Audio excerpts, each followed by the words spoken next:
Okay, it's on. Okay, I'm Mary Jo Palco. I'm Cassidy Glatz. I'm Maddie Nozia. I'm Danielle Vecchione. We're going to talk about TPAC, which is technological, pedagogical, and content knowledge, and how basically how technology is important for classrooms and how it's going to continue being like a huge factor in education.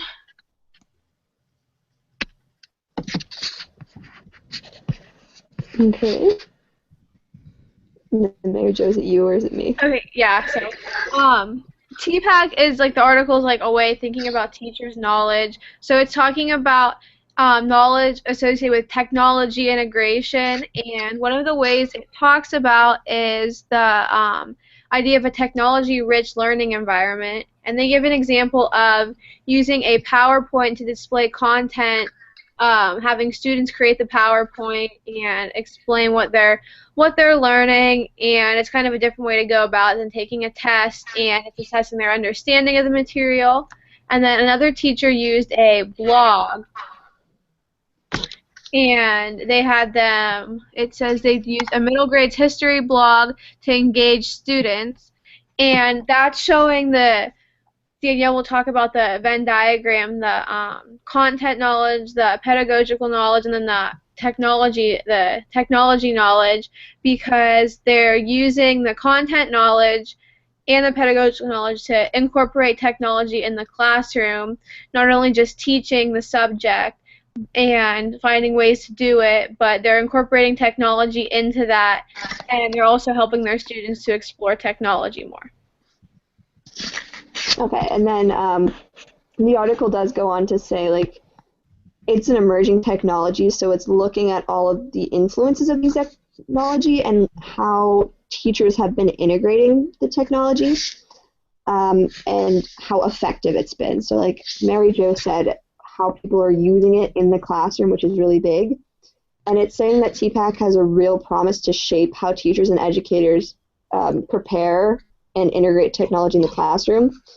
They say like they really want TPAC to like address technologically integrated and comprehensive like classroom. I'm going to say like homework and integration of just technology in general. But they said there is a lot more research that they want to do on it because this is still like a relatively new field, and they want to see how it can further develop in K through 12 teachers, classroom management, and the like.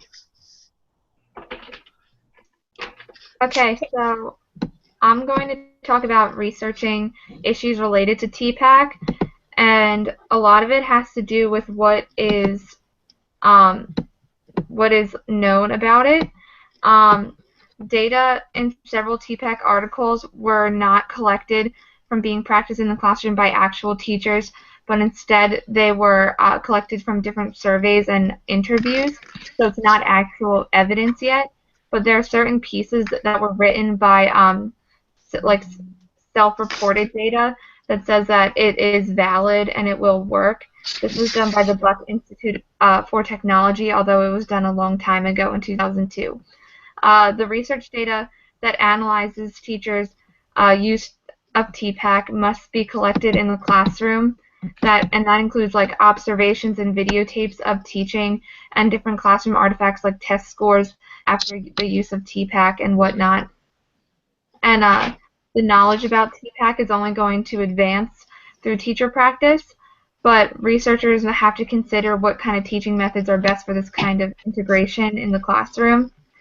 And another issue is that the examination of TPAC can be a complex process by examining it, because there's so many different classes and different teaching types that it's going to be different for each class. It's not all going to be like generalized and the same. Alright. And along with the article, there was also like a Venn diagram that showed how technological, pedagogical, and content knowledge kind of overlap. And basically, it showed how like each type of knowledge overlaps with like one other type, but the most beneficial is when they like all three knowledges overlap with each other. Because like having content knowledge and pedagogical knowledge is like it's great, but with technological knowledge, we're like giving students more of like an opportunity to like kind of get more used to technology, which they're going to have to be using when they get older and into job fields anyway. And there's like a bunch of different ways that it can happen, but like basically the Venn diagram is just showing that like all three types of knowledges just benefit more when they're all used together instead of like two by itself or one by itself. So yeah. All right. And I think we also have to say like how we're going to incorporate this into our classroom.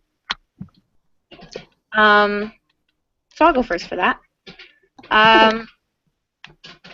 As someone who's like an early education major who wants to teach like younger students, I always kind of worry about how I'm going to incorporate technology into the classroom, but there's a lot of like technology and like just like programs that are coming out that are geared towards younger students. So I'll be able to like find ways to like engage my students in using technology and teach them like not only like the content that we're learning, but also like how to use this technology. So when they get into like other classes and like when they get older, it'll be like not as like of a shock for them. It'll be like an easier transition. Mm-hmm. Because I think, like, I know for what I would do, since I have secondary ed, it can be a little bit easier to integrate it since you can do like a PowerPoint presentation or have the kids do work with like a Poplet like we used before or a Prezi to do presentations. I think I would even do YouTube. I've really liked as something to like show content, especially if you have like the educational videos that we have access to, like the crash courses. And I think it would be something that I would assign like beforehand to review this video so that way when kids came into class, like they would already have a general grasp of the knowledge and we could go from there. Because I just feel like sometimes it's harder to just sit down and learn a lesson and you're confused halfway through.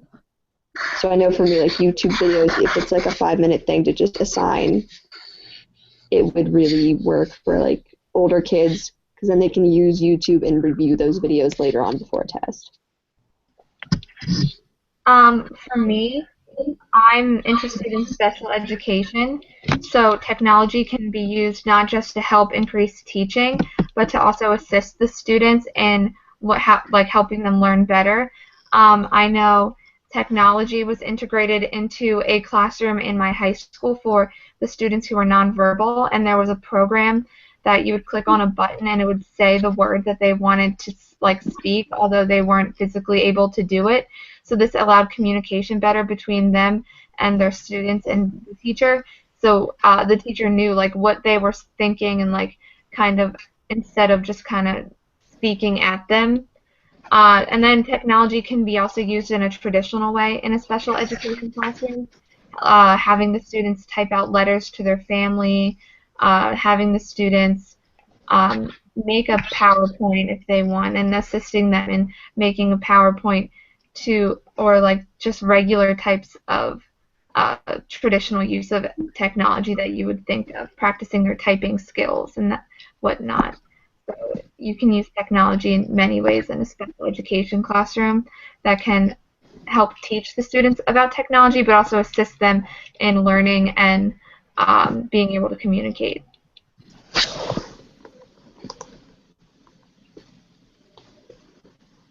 Okay.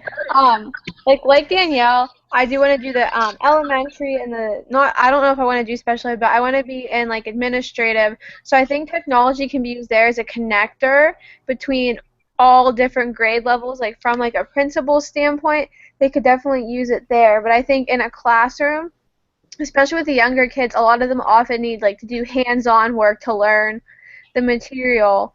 So I think combining content knowledge there with the whole idea of hands-on can be really important with technology because you can give them um, iPads or anything, and that's all pretty hands-on. They're exploring it themselves and they're seeing things, and also getting that technology in there is really important because technology has become such a fast-growing thing that everybody's using it, and the kids are going to have to know how to use it if they don't actually know how to use it already. So I think also getting them there at a young age and helping them to learn how to use technology responsibly while also learning the content, like the content of the class, is really important there. Yeah. Yeah, and then yeah, so like we've learned that the TPAC was very like instrumental in showing how you can connect like all three of those content areas and how for us as professionals going into the field, it's going to be very important to know how to integrate it, especially since technology's been so big recently and it is a more technological era that we're going into. So like it's important to see how the integration goes and try new ways to get all three of the areas to overlap. Yeah. And I think by the time we're actually like in the field, it'll be so like normalized for kids to not only be using like technology more in classrooms, but even like at home. It'll just be so much easier for us like as teachers to have it in the classroom. But like right now it's still like a developing. Yeah, everything's still very pioneered and there's like a lot of testing that we all have to go through. Like YouTube even being in classrooms is such a new thing. Yeah. The availability of that and being able to pull up videos and put it into your PowerPoint to like enhance what you're doing or to draw parallels so like kids can understand, okay, here's what the textbook is saying, here's how it actually works in real life. Yeah, exactly. Yeah, and I think that even now, the other two, the content knowledge and the pedagogical knowledge, are both really important, but I do think the technological knowledge is becoming just as equally important in a classroom environment as the other two because of how fast technology is growing, and by the time we're there, it might even be more, like, some people might even view it as more important. Yeah, Agreed. I think because technology is being so normalized and it's like it's something that's very it's found like there a lot and especially it's growing in younger students. I think like bring your own device classrooms are going to start to become the norm and it's Yeah. going to only assist students learning in and out of the classroom and probably increase like effectivity and productivity because they'll be able to take things home and practice things instead of where when we were in elementary school if we were working on a computer we wouldn't be able to work on it outside of the classroom. We just get that allotted hour and that was it. Right. Yeah, but I also think that when like more technology is going to be used in the classroom, that overlap of like pedagogical knowledge and content knowledge is going to be super important because like if the teacher doesn't know how to like teach the students how to use the technology and like be able to make sure that they're using it responsibly and like make sure that like the lesson is still being like actually given instead of just being like okay mess around with like Prezi or whatever like as long as there's still some sort of like lesson going on and not Yeah. just kind of letting the students like have a free for all with the technology. Absolutely. I definitely think, yeah, that's like, I could see that being a major problem soon, is that technology like overriding everything and it becoming more about technology than actually learning the material. Yeah, because Right, I and know it's so like it's not regulated just yet. Like it's all so new to like figure out how. And obviously kids are smart. They know how to get around things. So it'll be I think it's even the technology part almost makes it more appealing for kids too, which is kind of nice because I know like we were so used to using just like a textbook that was what you were used to. But kids nowadays like they see that they get bored, they don't want to do their homework, but if it's on the computer, they're a little bit more like, oh, okay. Yeah. I just know that like when I was in high school, they introduced like the Chromebooks to us, and like they put all of our textbooks on like we use like online textbooks, and so we'd pull them up on our Chromebooks. But like because like using technology more in classrooms is still like Cassidy said more of like a pioneering like idea. Like a lot of times we spent like half the class trying to figure out how to pull up the textbook rather than actually looking at it. Mhm. So like it's going to take time for like the teachers to learn how to use it, but like once it's like a little more normalized, like I definitely think it'll be like a good motivator also for like younger kids especially to use it. I agree with that. Yeah. Okay, so good job, guys. Yeah. Do we have to do a special sign off or is that it? Yeah, I think everybody just signs off now. Okay. Well, I'll see you guys later, I guess. I think Mary Jo, I don't know what do we have Yeah, to I'll say. stop like- it.